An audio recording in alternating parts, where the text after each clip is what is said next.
बाजी के टोटके चैनल में आप सबको खुश आमदीद कहती हूँ। आज हम आपको बहुत ही मज़ेदार टोटके बताने जा रहे हैं। सबसे पहले तो हम टोटका बताऊंगी फटी एड़ियाँ।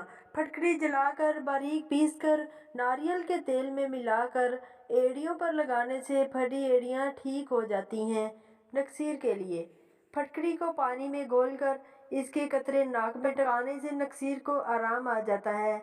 जहरीली मक्खी या बिच्छू के जहर को दूर करने के लिए फटकरी को पानी में घिसकर डंक पर और इसके इर्द गिर्द लगाने से दर्द और जान को फौरी आराम आ जाता है। गुर्दे और मसाना की पथरी के लिए 2 माशा फटकरी बरियां सुबह और शाम पानी के साथ खाएं। ज़्यादा तकलीफ के वक्त दोपहर में भी खाएं। जख्मों के लिए 1 माशा फटकरी को पाव भर गर्म पानी में घोलकर दिन में 2 बार जख्मों को धोने से जख्म अच्छे हो जाते हैं। जख्मों को गंदापन दूर करने के लिए फटकरी अजीब चीज़ है, इससे गला सड़ा और गंदा गोश्त दूर होता है।